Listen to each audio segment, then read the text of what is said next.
राजऋषि सत्यव्रत महाराज जाते हैं, कतमाला नदी पर जाकर के तर्पण कर रहे हैं, जल लेकर के महाराज आहुति जैसे ही अर्घ दे रहे थे, अंजलि में जल लिया, उसमें एक छोटी सी मछली आ गई।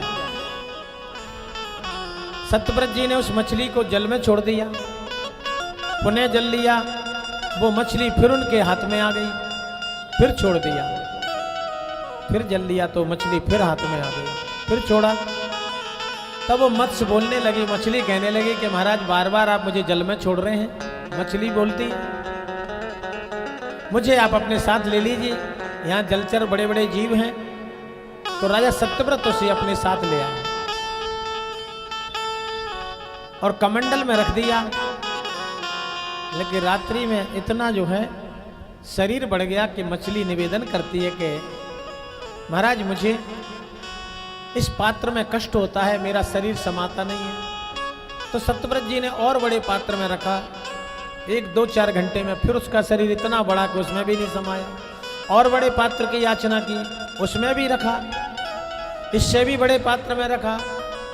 आखिरी मत्स्य है कैसा बढ़ते ही जा रहा है। राजा ने अपने घर में जो भी सबसे बड़ा पात्र था उसमें रखा, इसके बाद भी शरीर नहीं बना तो अपने सरोवर में डाला, उसमें भी शरीर नहीं बना, इतना बढ़ गया।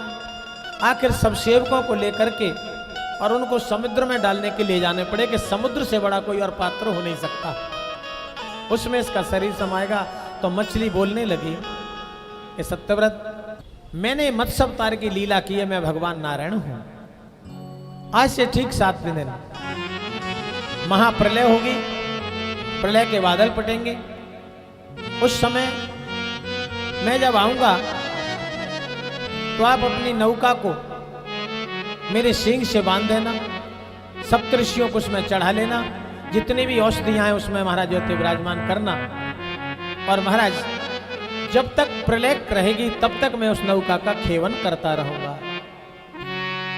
और हुआ यही कि 7वें दिन घनघोर मूसलाधार बारिश हुई और महाराज प्रलय के बादल फटे, प्रलय हुई, नौका आई। भगवान ने मत्स्य अवतार की लीला करते हुए इस नौका को उनके सींग पर बंधवाया। सप्तऋषियों को और सारी औषधियों को रख करके राजा सत्यव्रत भी चढ़ गए। 7 दिन तक जब तक प्रलय रही और भगवान ने इस नौका को खेया, प्रलय के बादल महाराज समाप्त हो जाते हैं।